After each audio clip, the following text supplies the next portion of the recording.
Hello, a very good evening to all of you. Welcome to my channel NG Medicals. So, here we are going to discuss a new topic that is emphysema. So, it is like similar to the emphysema. आपको name only name, ठीक है? नाम से आपको लग रहा होगा कि emphysema इससे पहले हमने पढ़ लिया, जो कि COPD का एक कह सकते हैं कि कंडीशन थी। सीओपीडी में दो कंडीशन आती है, क्रोनिक ब्रोंकाइटिस और एम्फाइसीमा। सो ये एम्फाइमा क्या है? सो एम्फाइसीमा और एम्फाइमा दोनों ही बहुत अलग चीजें हैं। सो इस जीआईएफ में मैंने जैसा कि आपको दिखाया है कि हमारा जो लंग है, it is having the surrounding layer known as pleural, कह सकते हैं प्लूरा। ओके, सो एम्फाइमा में हो क्या रहा है कि उस प्लूरल एरिया में, ये हो गई आपकी प्लूरल कैविटी, ठीक है, ये हो गई आउटर प्लूरा और ये वाली हो गई इनर प्लूरा, ठीक है, जो कि हमारे लंग को कवर कर रही है। ओके, ये देखिए कवर कर लिया, तो आउटर और इनर प्लूरा बन गई। हाँ, तो इस प्लूरा में क्या हो रहा है? इन्फेक्शन हो रहा है, इन्फ्लेमेशन हो रहा है, इन्फेक्शन हो रहा है, जिस कंडीशन को हमने बोल दिया एम्फाइमा। और एम्फाइसीमा में क्या हो रहा था? जो हमारी एल्वोलाइज थी लंग में, ये जो हमारी यहाँ पे एल्वोलाइज थी वो अफेक्ट हो रही थी, राइट? ये हमारी यहाँ पे इससे ब्रोंक्यूल से अटैच हमारी एल्वोलाइज थी वो अफेक्ट हो रही थी, ना कि हमारी प्लूरा। ओके, पर इस वाली कंडीशन में एम्फाइमा में क्या हो रहा है कि हमारी जो प्लूरा है उसमें अफेक्शन हो रहा है, ठीक है। सो एम्फाइमा इज ऑल्सो नोन एज पायोथोरेक्स, ठीक है। पायो मीन्स पस, थोरेक्स मीन्स थोरेक्स एरिया में कुछ पस हो गया, तो थोरेसिस एरिया में हमारे ये लंग सिचुएटेड होता है, हम सब जानते हैं, ठीक है। सो नेक्स्ट है हमारा इंट्रोडक्शन। तो आई थिंक आपको थोड़ा बहुत तो क्लियर हुआ होगा कि हम किस चीज के बारे में डिस्कस करने जा रहे हैं। हम डिस्कस करने जा रहे हैं infection into the pleural cavity. Okay, introduction देख लेते हैं एक बार। सो हम स्टार्ट करेंगे हर बार की तरह एनाटॉमी से। So as we all know that lungs are the structure which is totally responsible for the respiratory system, ठीक है, and it is surrounded by a special layer. That layer is known as pleura. तो pleura is composed of the two layer, दो layer से बनी होती है। एक outside जो आउटर पोर्शन में आपको दिख रही है वो है आउटर प्लूरा, एंड उसको अगर हम निकाल देते हैं, पील ऑफ कर देते हैं, तो एक और हमें दिखेगा पोर्शन प्लूरा का, उसको हम बोलते हैं inner pleura.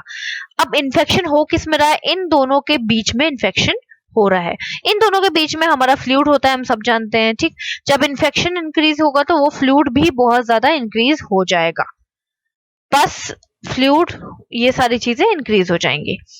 So now we are going to see कि how it is happening, infection कैसे हो रहा है, and what we have to do for reduction of the infection. So introduction देख लीजिए, मैंने आपको बताया पायोथोरेक्स भी इसे बोलते हैं एंड प्रूलेंट भी इसे बोलते हैं।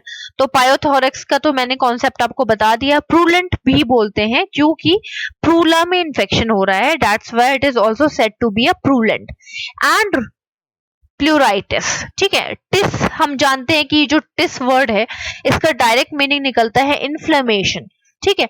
प्लूरा, कहां पे इन्फ्लेमेशन? प्लूरा में इन्फ्लेमेशन हो रहा है, ठीक है, प्लूराइटिस। सो एम्फाइसीमा कहां से आया? ये एक ग्रीक वर्ड है, सॉरी एम्फाइमा, मैं बार बार एम्फाइसीमा बोल देती हूँ, सॉरी फॉर दैट।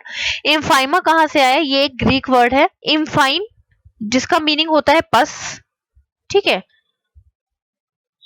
पस का प्रोडक्शन।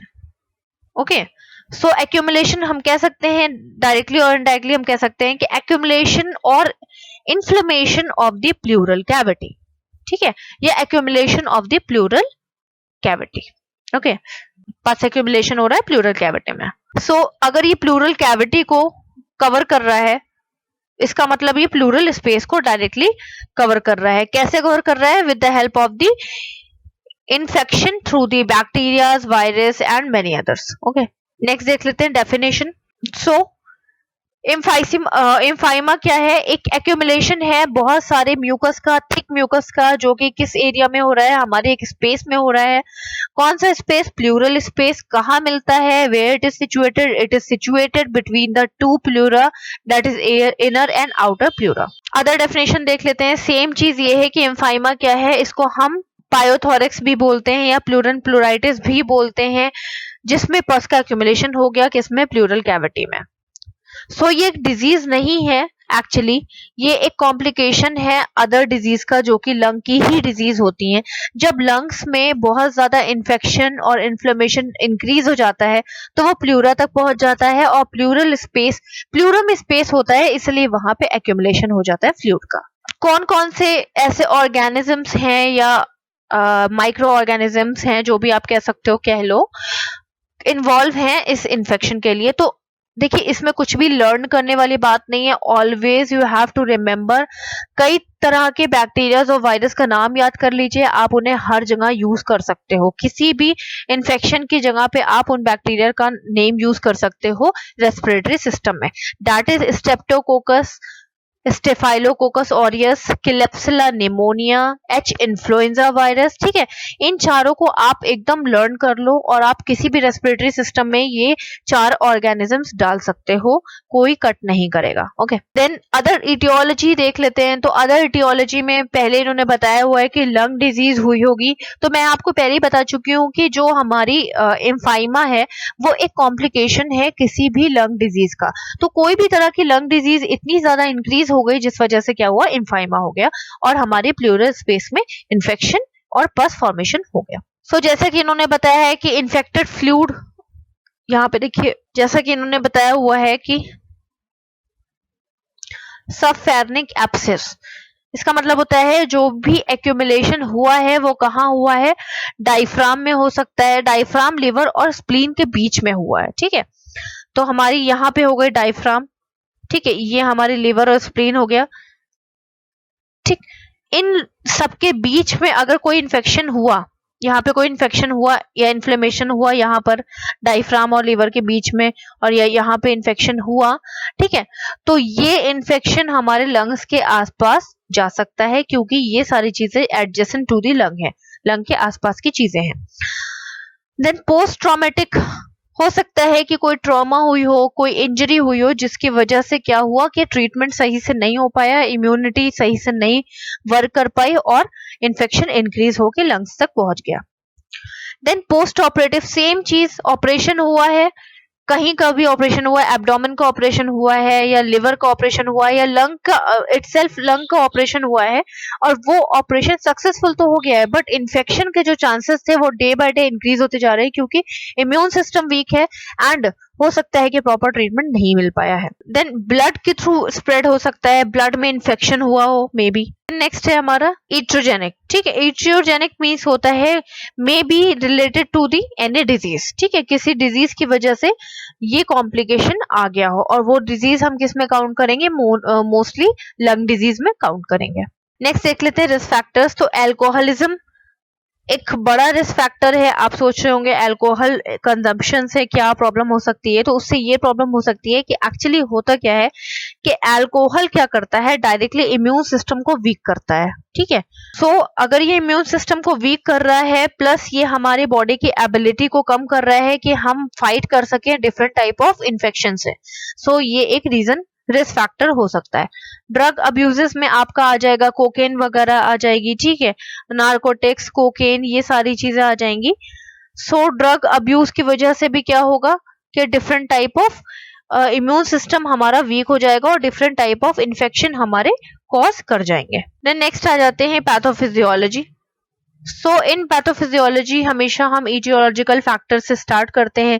तो इटियोलॉजी की वजह से क्या हो रहा है, यहाँ पे माइक्रो ऑर्गेनिजम्स का मल्टीप्लिकेशन हो जाएगा। अगर उस माइक्रो ऑर्गेनिजम्स को हमारा इम्यून सिस्टम किल नहीं कर पाया या हमने प्रॉपर ट्रीटमेंट नहीं लिया, तो क्या हो जाएगा, वो माइक्रो ऑर्गेनिजम्स अपने आप को मल्टीप्लाई कर देंगे। मल्टीप्लाई करने की वजह से इन्फेक्शन इंक्रीज होगा, इन्फेक्शन इंक्रीज होने की वजह से इन्फ्लेमेशन इंक्रीज होगा, और जैसे ही इन्फ्लेमेशन इंक्रीज होगा, हमारे इन्फ्लेमेटरी मीडिएटर्स जो होते हैं, हमारे सेल्स होते हैं अंदर, जो कि इन्फेक्शन को डिटेक्ट कर लेते हैं और ब्रेन तक इंफॉर्मेशन पहुंचाते हैं कि हमें इम्यून सिस्टम को और ज्यादा एक्टिवेट करने की जरूरत है। तो फॉर एग्जांपल हमारे गॉबलेट सेल्स हो गए, मैंने पिछले लेक्चर में भी आपको बताया था कि गॉबलेट सेल्स हमारे स्पेशल सेल्स होते हैं जो कि हमारे रेस्पिरेटरी सिस्टम के, स्पेशली रेस्पिरेटरी सिस्टम के लिए वर्क करते हैं, एंड वो एक्टिवेट हो जाते हैं। क्यों? क्योंकि उन्हें क्या करना होता है, म्यूकस सिक्रीशन करना होता है, म्यूकस ग्लैंड को एक्टिवेट कर देते हैं। क्यों म्यूकस सिक्रीशन करना होता है? म्यूकस ग्लैंड हमारी होती हैं, वो बहुत ज्यादा सेंसिटिव होती हैं इन्फेक्शन को लेके। तो वो एक मैसेज का भी काम करती हैं। वो जब अपना म्यूकस स्टार्ट कर देती हैं इंक्रीज करना, तो हमारे ब्रेन को और फास्ट मैसेज चला जाता है कि हाँ, इन्फेक्शन के जो चांसेस हैं और जो इन्फेक्शन का लाइक कह सकते हैं कि पावर है वो इंक्रीज हो गया है। उसी तरह से जैसे पिछले सीओपीडी की मैंने आपको पैथोफिजियोलॉजी में एक्सप्लेन किया था, हमारी सीलियाज एक्टिवेट हो जाती हैं। सीलिया का काम क्या होता है कि वो मूवेबल होती हैं, वो हर तरह के म्यूकस को मूव करके एक जगह पे स्टे नहीं करने देती हैं, एक जगह पे इकट्ठा नहीं होने देती हैं। क्योंकि अगर हमारा म्यूकस एक जगह पे स्टे कर गया, इकट्ठा कर गया, तो वो ब्लॉकेज का काम कर सकता है, वो सीलिया रोक देती हैं। तो सीलिया एक्टिवेट हो गई, उन्होंने म्यूकस को क्या किया, म्यूकस प्रोडक्शन होना स्टार्ट हो गया था, तो सीलिया ने भी उन्हें आगे शिफ्ट करना स्टार्ट कर दिया।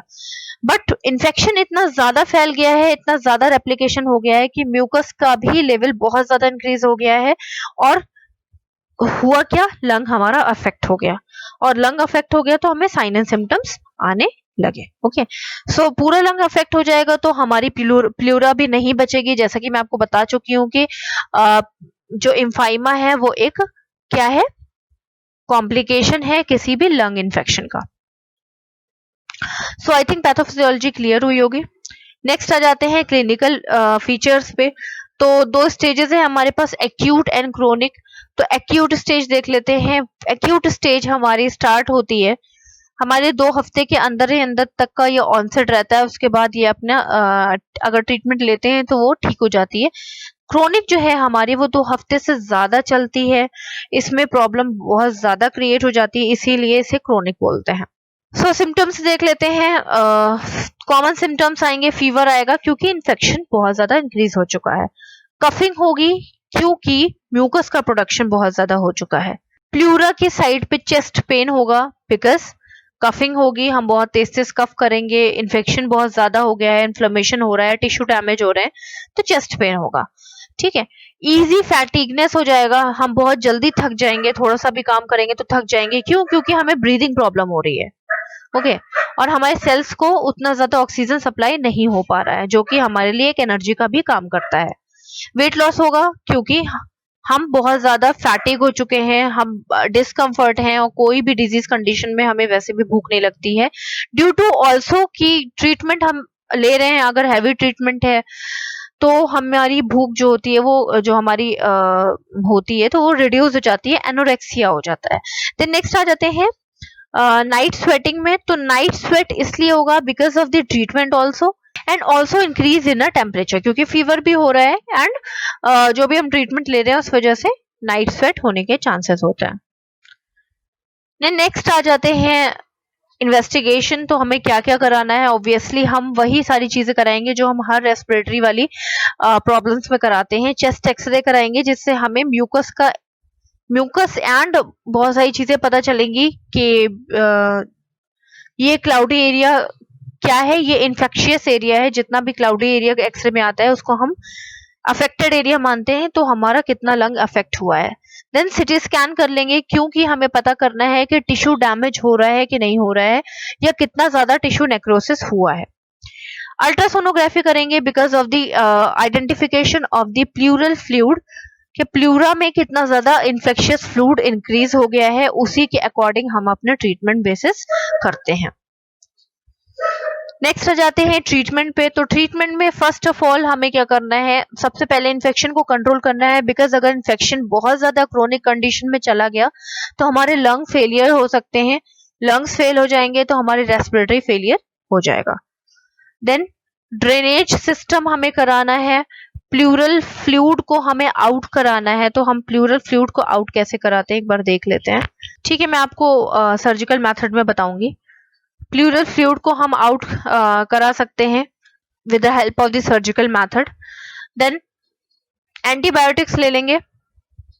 सो एंटीबायोटिक्स का हम एटलीस्ट 15 डेज तक या टिल 15 डेज तक हम ये करा सकते हैं, IV IM जैसा भी हम लेंगे, जो कि हमारे लिए बहुत इफेक्टिव होता है।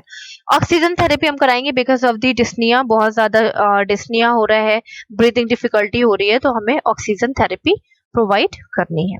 देन एंटीबायोटिक्स में मैंने आपको बताया कि हम एंटीबायोटिक्स लेंगे। देन सेफ्यूरॉक्सिम ले सकते हैं 150 mg। इसका मेन फंक्शन होता है कि ये बैक्टीरियाज की ग्रोथ को प्रिवेंट करके रखती है और धीरे धीरे उनका जो इफेक्ट है, जो उनका इन्फेक्शियस प्रोसेस है, उसको भी रिड्यूस करती है। देन क्लिंडामाइसिन ले सकते हैं। क्लिंडामाइसिन का थोड़ा सा इफेक्ट क्या कह सकते हैं, स्लो होता है, बट इसका मेन फंक्शन क्या है कि ये बैक्टीरियाज की ग्रोथ को स्लो करके रखती है, fast replication of the bacteria से प्रिवेंट करती है और ये भी बहुत इफेक्टिव है बैक्टीरियाज के इफेक्ट को रिड्यूस करने के लिए।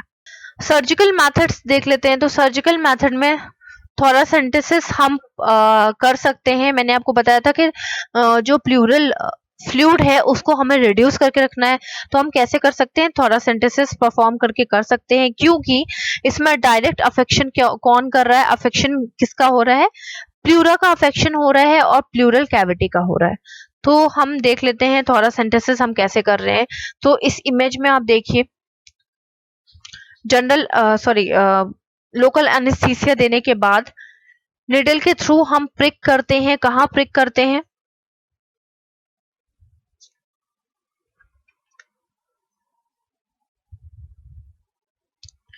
थोरेसिस कैविटी में प्रिक करते हैं।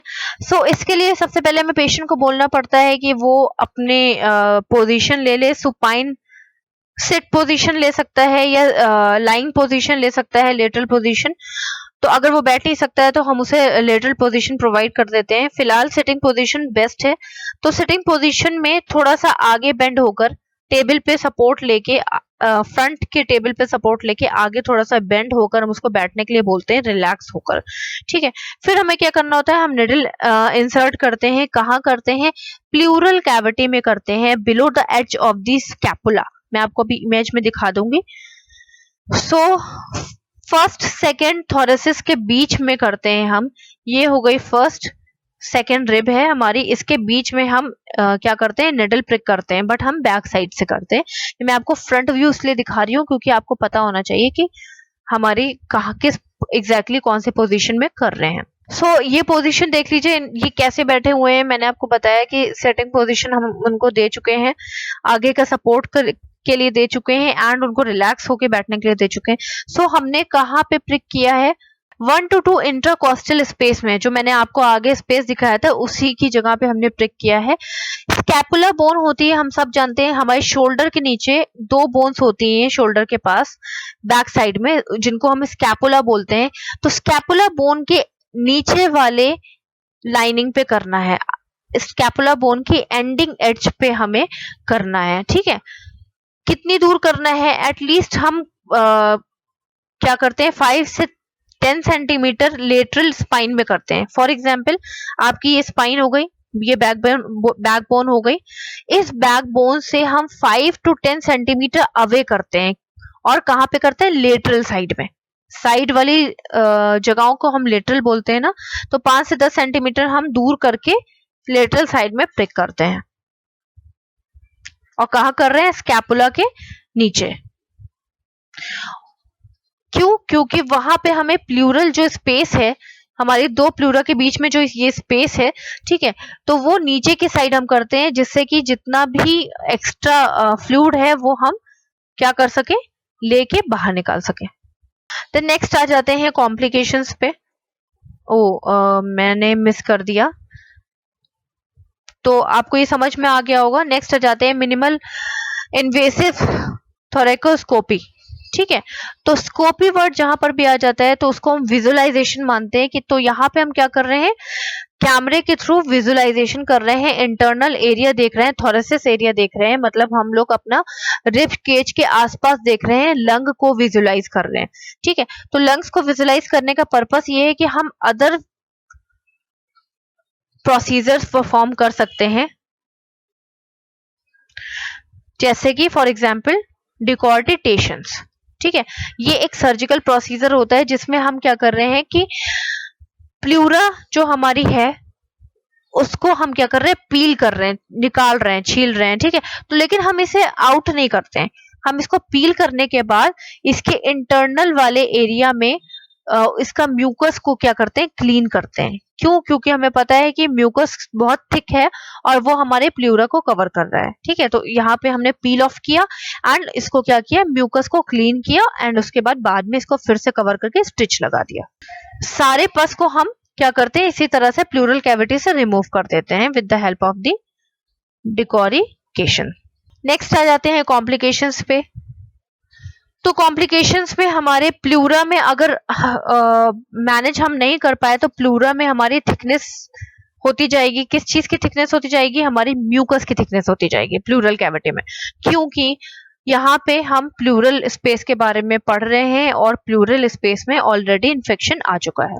देन रिड्यूस्ड लंग फंक्शन, तो लंग फंक्शन रिड्यूस ऑटोमेटिकली हो जाएगा। जैसे जैसे इन्फेक्शन बढ़ता जाएगा हमारे कंप्लीट लंग को अफेक्शन होता जाएगा, तो कंप्लीट लंग का जो भी फंक्शन है वो रिड्यूस होता जाएगा। नेक्स्ट आ जाते हैं नर्सिंग मैनेजमेंट पे। सो नर्सिंग मैनेजमेंट में हमें क्या क्या करना है, नर्सिंग मैनेजमेंट में क्या क्या करना है, हमें सारे साइन एंड सिम्टम को एनालाइज करना है। ठीक है, प्रॉपर डायग्नोस्टिक इवैल्यूएशन कराना है जिससे कि हम कंफर्म कर सके कि प्रॉब्लम हो किस एरिया में रही है। ठीक है, उनके एबीजी को मॉनिटर करना है। एबीजी क्या है, आर्टीरियल ब्लड गैस है। आर्टीरियल ब्लड गैस से हमें क्या पता चलता है, हमें पता चलता है कि हमारे ब्लड में O2 और CO2 को लेवल कितना इंक्रीज या डिक्रीज हो चुका है। उसी के बेसिस पे हम ऑक्सीजन थेरेपी देते हैं एंड उनके एंजाइटी को भी रिड्यूस करके रखना है, क्योंकि वो एंशियस हो जाएंगे बिकॉज उनको ब्रीदिंग डिफिकल्टी हो रही है एंड टाइम टू टाइम उनके सिम्टम्स बढ़ते जा रहे हैं, तो वो एंशियस हो जाएंगे। सो एंजाइटी हमें इसलिए भी रिड्यूस करनी है कि जैसे जैसे वो एंशियस होंगे उनके सेल्स जो होंगे वो बहुत ज्यादा ऑक्सीजन इनटेक करने लगेंगे, जिसको हम सेलुलर रेस्पिरेशन बोलते हैं। तो ऑक्सीजन वैसे भी लो है बॉडी में, तो हमें और ज्यादा ऑक्सीजन एक्स्ट्रा कहीं पर भी कंज्यूम करने से बचाना है। फैमिली एजुकेशन देनी है बिकॉज फैमिली जो है वो पेशेंट को सपोर्ट करके रखेगी, तो फैमिली के सपोर्ट से पेशेंट की एंजाइटी अपने आप ही रिड्यूस हो जाएगी। देन ब्रीदिंग रीट्रेनिंग करनी है। तो ब्रीदिंग रीट्रेनिंग क्या होता है कि हमें प्रॉपर उनकी ब्रीदिंग को फिक्स करना है, जो कि ब्रीदिंग उनकी लॉस होती जा रही है, डिस्निया इंक्रीज होता जा रहा है, उस डिस्निया को और उस प्रॉपर ब्रीदिंग को हमें क्या करना है, डिस्निया को रिड्यूस करना है एंड प्रॉपर ब्रीदिंग को इंड्यूस करके रखना है। उसके लिए हम डिफरेंट टाइप ऑफ टेक्निक्स उन्हें बता सकते हैं, पोजीशनिंग बता सकते हैं, सेमी फाउलर्स पोजीशन हम उन्हें प्रोवाइड कर सकते हैं, oxygen therapy at the basis of the ABG हम प्रोवाइड कर सकते हैं and different type of breathing exercise, deep breathing exercise हम उन्हें सजेस्ट कर सकते हैं। देन नेक्स्ट है हमारा पोस्चरल ड्रेनेज टेक्निक, हम उन्हें प्रोवाइड कर सकते हैं सो दैट ही और she can cope up with normal in a normal situation. ठीक है, नॉर्मल सिचुएशन में वो अपने आप को हैंडल कर सकते हैं, क्योंकि मे बी चीजें रिपीट हो जाए, मे बी प्रॉपर ट्रीटमेंट हो रहा है लेकिन वो कोप अप नहीं कर पा रहे हैं, तो हमें पोस्चरल ड्रेनेज एक टेक्निक है जो कि मैं हर बार आपको बता चुकी हूँ।